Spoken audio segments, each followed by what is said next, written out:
Sahabat YouTube, apa kabar kamu semua? Gue berdoa sahabat YouTube tetap dalam keadaan sehat, sukacita, dan semangat. Yeay. Welcome to my YouTube channel Afaya 0627 bersama Eva. Senang banget ketemu lagi sama sahabat YouTube hari ini. Oke, di video kali ini gue nggak akan berlama-lama karena gue mau bahas satu topik yang gimana ya, based on my story, dimana itu jadi rahasia, rahasia yang dirahasiakan oleh keluarga gue selama 20 tahun. So, gue akan ngebahas tentang hal apa yang gue alami sebagai anak yang gagal diaborsi. Anyway, waktu gue katanya, menurut pengakuan dari mama papa, dari cerita kakak-kakak, katanya waktu gue masih di dalam perut, gue itu hampir diaborsi, tapi gagal total. Karena gue percaya kalau Tuhan izinkan gue untuk lahir, berarti Tuhan punya satu purpose yang besar. Jika kamu penasaran dengan video ini, keep watching. Nah, ada baiknya dulu nih gue cerita kali ya tentang keluarga gue, tentang latar belakang gue. Mungkin sahabat YouTube yang udah kenal, yang udah tahu nama gue adalah Eva. Gue lahir tanggal 27 Juni 1989. Wah, udah tua berarti ya, bentar lagi udah tua. Nah, anyway, gue itu lahir dari 8 bersaudara. Saudara-saudara banyak banget ya. Nah, gue 8 bersaudara, cuma waktu gue umur 5 tahunan, abang gue yang nomor 7 meninggal dunia karena kecelakaan. So, kita sekarang itu tinggal bertujuh. Tapi teman-teman kalau misalnya lihat gue sama saudara-saudara gue itu perbandingannya jauh banget.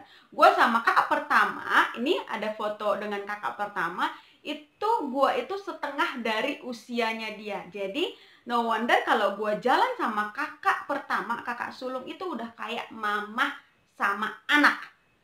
Ini foto mama gue yang tercinta.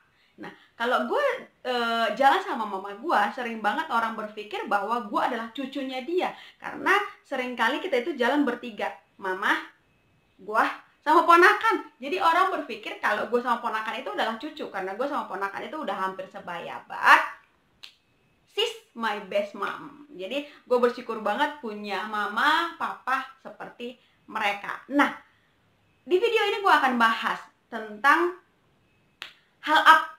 hal negatif apa yang gue alami sebagai anak yang diaborsi. Yang pertama yang gue alami adalah merasa tertolak.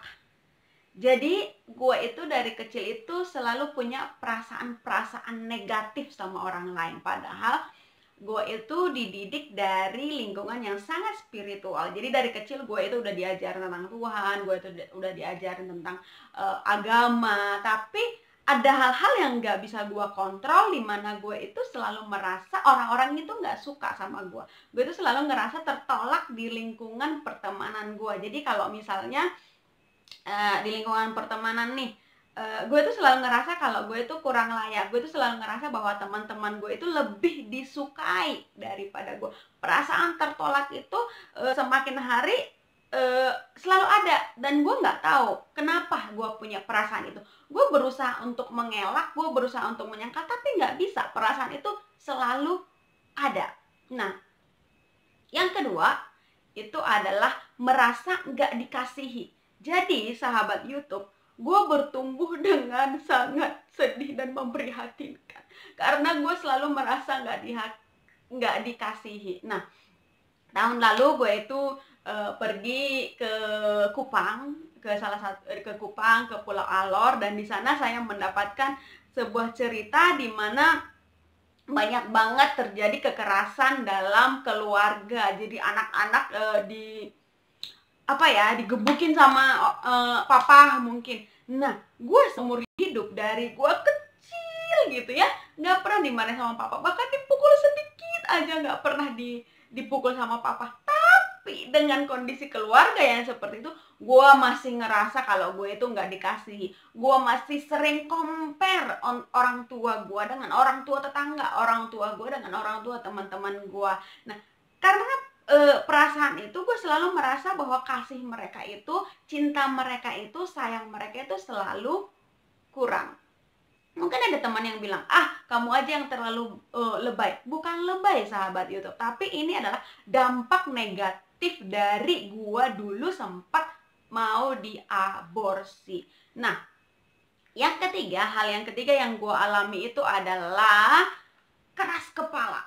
Jadi gua itu punya sifat yang keras kepala, memberontak. Jadi gue itu paling seneng kalau dulu gue pikir itu hal yang bener. Jadi gue itu seneng banget frontal. Kalau gue nggak suka, gue akan ngomong. Gue nggak mau ngomong di belakang. Dulu gue pikir itu adalah hal yang normal, tapi sebenarnya ya itu adalah karakter yang sebenarnya nggak bagus juga. Karena kalau misalnya nggak suka, kan pasti masih ada jalan, masih ada cara untuk kita ngelakuin pemberesan gitu loh. Nggak harus langsung frontal, nggak harus langsung memberontak. Jadi kalau sahabat YouTube ketemu sama orang-orang yang seneng banget ngelanggar peraturan, jangan dijudge dulu. Bisa aja mereka itu mengalami penolakan. Nah, yang berikutnya itu, gue itu selalu berusaha untuk terlihat tegar dan kuat di depan orang. Jadi gue itu nggak mau dikasihani. Jadi gue itu pengen orang itu ngelihat gue itu dalam kondisi yang fine aja. Jadi kalau ditanya I'm okay. Jadi sering banget orang justru jadi berkomentar gini, kamu itu kok kayak nggak ada masalah ya, kamu itu kok ketawa terus ya. Padahal guys, teman-teman gue itu suka nangis sendirian di kamar, suka merasa sendiri, suka merasa kesepian, suka merasa bahwa gue itu nggak punya siapa-siapa. Nah, itu dia hal yang gue alami sebagai anak yang gagal diaborsi. Nah, dulu itu gue itu nggak ngerti apa-apa. Gue itu nggak ngeh bahwa gue itu adalah anak yang tertolak. Sampai akhirnya waktu gue kuliah, gue belajar ilmu konseling, gue belajar hipnoterapi, gue belajar tentang bagaimana caring orang. Nah, dari situ akhirnya gue semakin ngeh kok ada yang salah nih dalam diri gue. Akhirnya karena gue penasaran, gue cari tahu dan gue baca buku, gue masuk perpustakaan, dan waktu itu gue yakin ini cara Tuhan. Gue ketemu sama satu buku yang judulnya The Root of Rejection yang ditulis oleh Joyce Meyer. Joyce Meyer adalah seorang wanita yang masa kecilnya pernah dilecehkan oleh ayah sendiri. Nah, setelah gue baca buku ini, gue nemuin fakta bahwa katanya nih setiap orang pernah mengalami penolakan. Bentuk penolakan itu berbeda-beda nih sahabat YouTube. Bisa dari perceraian, bisa dari kehilangan orang tua, bisa dari kekerasan dalam keluarga, bisa dari kayak gue nih hampir diaborsi, bisa dari pelecehan seksual. Ada begitu banyak bentuknya, dan buku ini menjelaskan secara detail bentuk penolakan dan dampak-dampaknya. Nah, setelah gue baca buku ini, gue ngeh nih, gue berarti anak yang tertolak. Tapi gue waktu itu nggak ngerti bentuk penolakannya apa. Akhirnya gue cuma bilang, Tuhan, aku mau berubah, aku mau jadi pribadi yang lebih baik. Aku tahu aku tertolak, bantu aku untuk jadi lebih baik. And you know what? Tuhan itu baik banget. Desember 2009 gue libur kuliah dan gue punya kesempatan untuk pulang kampung. Gue pulang ke rumah. Nah, setelah beberapa hari di rumah, ada satu kejadian di mana itu jadi awal rekonsiliasi gue sama mama dan papa. Jadi ketika kita lagi lunch, lagi makan siang, nggak tahu masalahnya gimana, tiba-tiba ada statement yang keluar dari mulut gue yang bilang gini, aku nggak suka sama abang. Nah, karena statement itu akhirnya mama dan papa nasehatin gue dari A sampai Z. Tapi waktu itu tiba-tiba nangisnya gue nggak terkontrol sampai yang terisak. Dan kakak gue, salah satu kakak gue itu kerja di rehabilitasi, jadi dia tahu persis apa yang terjadi sama gue. Akhirnya dia minta dengan hormat untuk mama papa berhenti nasihatin gue. Dia bawa gue ke kamar, nenangin gue.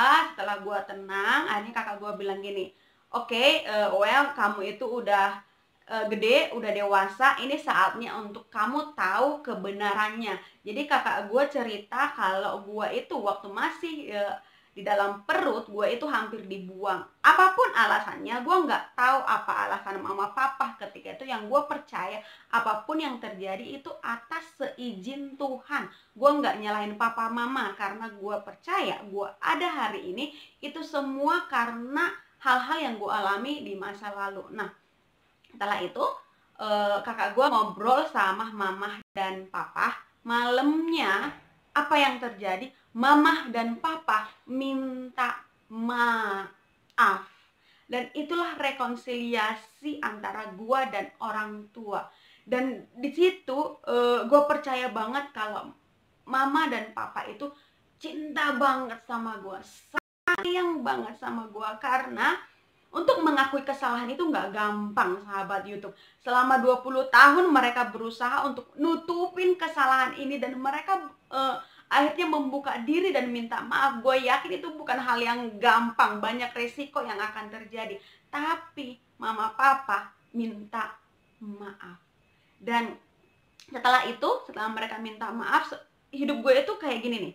Dari yang di sini nih stagnan kayak jalan di tempat, tiba-tiba yang kayak shit gitu. Gue ngalamin kemajuan demi kemajuan yang gue tahu gue masih diproses sampai hari ini. Tapi titik itu adalah titik awal dimana gue ngalamin yang namanya kesembuhan secara rohani, kesembuhan secara fisik, kesembuhan secara mental. Jadi gue lebih berani untuk ketemu sama orang. Kalau dulu gue gak percaya diri, gue sekarang lebih berani. Dan day by day itu semakin pulih, itu semakin sembuh. Dan sampai hari ini gue masih ada dalam tahap proses, tapi gue tahu banget gue ada hari ini karena kejadian dimana mama dan papa minta maaf.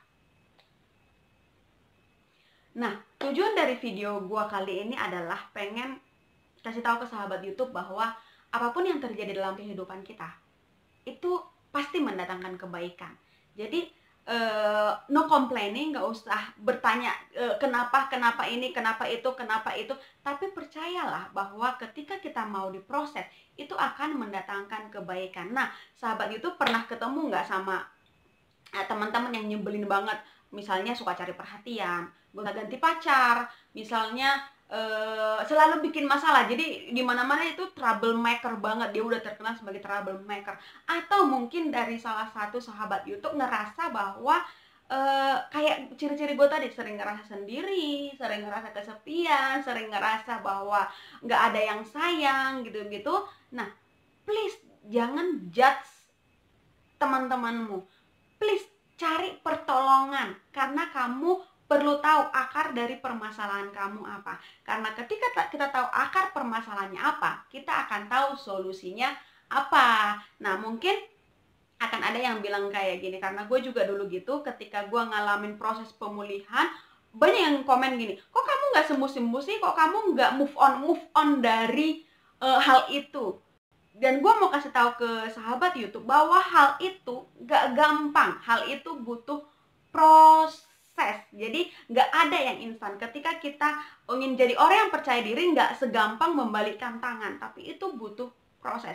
So, sahabat YouTube, tetap semangat dengan hidup kamu. Apapun yang terjadi di masa lalu kamu, percayalah ketika kamu punya hati untuk berubah, itu akan mendatangkan kebaikan. Semoga video ini bermanfaat, dan thank you for watching and bye-bye.